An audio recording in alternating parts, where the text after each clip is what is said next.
Well, Cherry Blossom family, welcome back. We're at another episode of Friday with Friends. Sorry about that. Of course, we're at another episode of Friday with Friends. We are here. We have a special guest today. His name is Andrew Bish from Bish Enterprises. Andrew, tell us a little bit about yourself. I don't want to ruin it, and you can tell your story a lot better than I can, but tell us about yourself, a little about your background, and what kind of got you into the farm supplies and hemp aspect of this industry.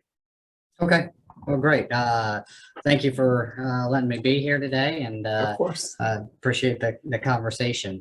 So my background, I actually worked in retail management for about 14 years, and then Okay. I came back to rejoin the family business in 2012 as a third generation operator. My grandfather started the business Bish Enterprise, which at the time was known as the Harris Farm Supply up until about 2008.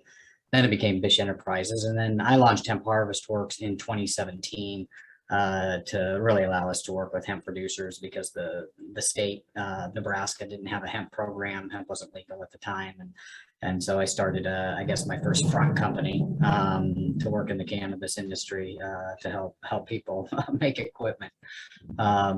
So what we do is we basically do research, design, and manufacturing of specialty and custom equipment, both on a large and small scale for use in the hemp industry and across agriculture, actually. Traditional agriculture is where our roots come from, but we now do a lot of work with specialty crops, including hemp. We mainly focus on the harvesting aspects of and processing stages, but we do some work throughout the planting and cultivation equipment areas as well. Yeah, so you're the one who came to the family with this vision of going into the hemp sector, like where they kind of like brushing you off at first, or like, as it turns out, like that was pretty, prophetic in a way. Like you kind of saw what was coming. Yeah, well, it was actually by accident. I didn't look at hemp and think, we should definitely go into it immediately. It was one of our customers that actually brought me into the industry, and then got me to take a hard look at what was out there, and then there was definitely some head scratching as to what I was talking about. Because back in 2015, what is hemp, and Right. what do you mean we're going to be working in the hemp industry, and all those questions came up, but it was definitely helpful to have one of our current customers help walk us into it, gave for a little more justification. Nice. Well, so this is kind of a big jump from like, I'm assuming we were mostly a corn based harvesting before, and now this is kind of going to hemp, and it seems like your infrastructure was already pretty much in place, huh? Yeah, I mean, so we work with people with unique problems every day. Hemp did add a layer of complexity, though, working with an industry with varying standards or no standards. But if you consider that we started the hemp company in 2017, now 5 years later, very few of the initial problems have actually even been resolved in the industry. I would say it's been a fairly difficult transition. It's been fun, but it's been wrought with complications. There's a lot of what we're learning is there's a lot of benefits that other industries have that hemp does not. Infrastructure, banking, that kind of stuff, and the legislative red tape is different in every state. So sometimes you're not even talking almost the same language of people. Like you and I, we're in the middle of the country. I'm on the eastern side of the country. There's totally different things going on. Totally different concerns. So according to your website, Bish Enterprises manufactured header adapters amongst other items, right? And are world famous for their quality and dependability. All right, so you should be pretty proud of that. In farming terms, I'm not a farmer, and I'm sure most of our viewers are not farmers. What is a header, and what does it do for the farmer? Like, why would a farmer need an adapter? Okay, great question. So a header is a device that goes on the front of the combine that allows material to be fed into the feeder house of the combine. Combines are typically used for the purposes of harvesting some sort of grain crop, and the header is the first stage of that harvesting process. The combine itself will sort out the grain from the husk or from the ear, depending on what crop. There's various different names for what the grain is attached to, or the material that's on the outside of the grain. But that's essentially what a combine does. Now, when you look at what a header adapter does, they allow a person to take a combine from a different manufacturer, let's say a header from a company like John Deere, for instance, and put that header on a combine from a company, we'll just say Case IH. And what that does is gives a farmer more versatility, as well as lowers the cost of entry into a new combine from a different manufacturer by not requiring that producer to have to buy additional headers or to replace the headers they have when switching combine manufacturers. This is also very helpful for custom harvesters that have to use a variety of different headers from different manufacturers to harvest different customers' crops. And it's just not something that's commonplace in the agriculture industry. We make about 95% of the adaptations in the United States. Wow, it's quite a niche. Yeah, it's a very interesting market to work in, but it lets us touch a lot of different producers. So, and this is probably pretty important to the farmer because, I mean, if I understand this correctly, farmers are hurt mostly by rising equipment costs and the constant need to update or purchase or, worse, finance new equipment. And if you can keep them from doing that, then you're really helping them in a lot of ways. Yeah, anytime we can lower the input cost to the producer, that's really where farmers get helped. You know, a lot of people hear of high commodity prices and farmers making a lot of money, and there's some truth to part of that, but the input cost gets discounted quite a bit, and people don't realize just how high the input cost is. And even though you might have record-setting crop prices, for instance, right now in the marketplace, if your input cost is more than what you can go to the market for, you're still not making any money, even if it's at record levels.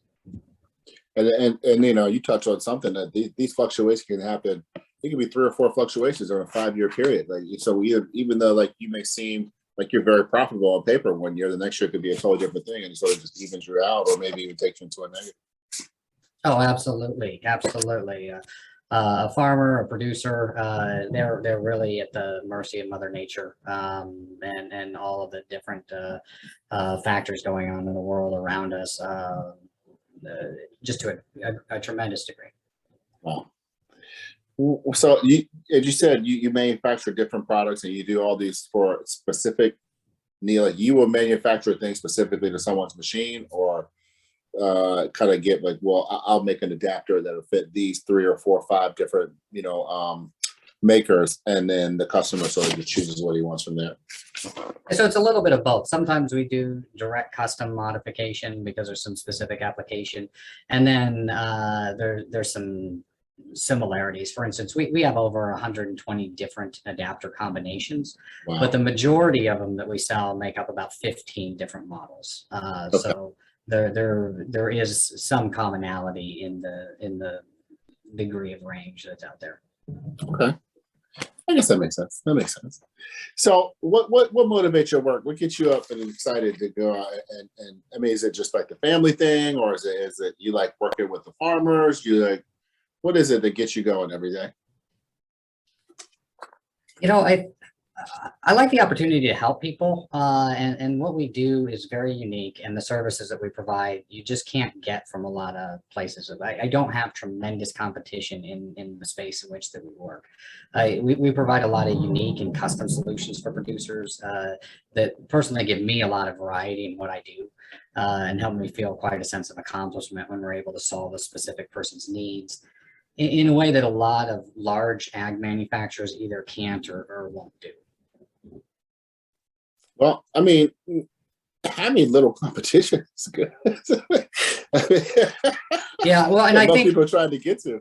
I think it's because it's complex. A lot of what we do, it takes a lot. It is very, very complex, and being a 3rd generation business operator, I've gotten to see and learn a lot of the nuance that goes into it in a way that if someone were to step into doing what we do today, it would be very, very complicated without that back catalog of knowledge. No So doubt. I'm grateful for my grandfather and my father, for cataloging a lot of this information so that we actually have it at our fingertips to go out and be able to help producers, again, in a way that a lot of large ag manufacturers could do what we do, but they don't, because it's not of the quantity that they need it to be. And a lot of what we do is specialty. So it's not that other people can't do what we do.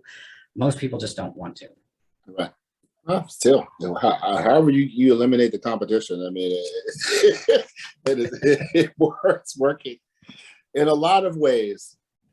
Bish Enterprises is all the buzzwords that people want to hear, like when we talk about America. It's like family business, it's farming, it's manufacturing, it's Midwestern, made in the USA by Americans for Americans. And this company, like, it kind of screams America, screams what red, white, and blue. Was this sort of done by design, or this just kind of just happened just over time, like this image that you sort of developed? I definitely think it's organic, because this is just what we do and this is who we are. Like I said, I'm a third generation business operator. And while I definitely don't follow all the rules of things that my grandfather did or my father did, I actually think that might be one of the rules that there is that we don't follow the rules very well. Things change. But regardless of this, it's who we are. It's what we do. We live in the Midwest. We love working with farmers. We know manufacturing. And I don't know what I'd do if I didn't work hard. Hey, I hear that. I hear that. I'm a Southerner, but my family ended up in the Mid-Atlantic, and it's just kind of the way it is. No matter where you are, these things just sort of stick with you. People always ask you, like, why are you always doing something? I mean, why aren't There's you? always something to do?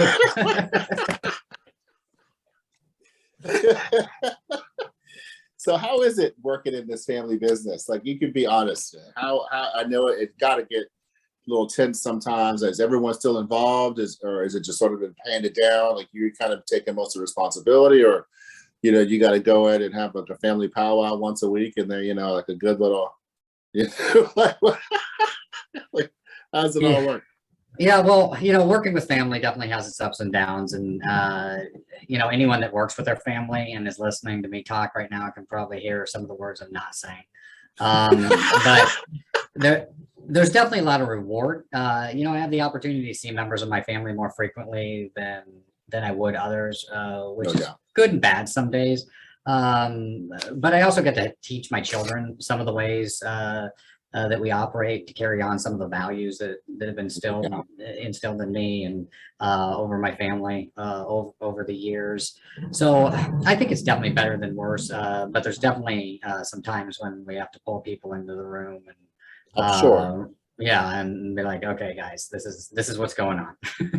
And for your children, it's probably more lessons being absorbed just by osmosis than you really think. You know what I mean? Like, these standards that you may not never talk about, but as they're paying attention to you and how you approach your business, how you approach your clients, they get a chance to see these things. I think those lessons get passed on sometimes, even without saying.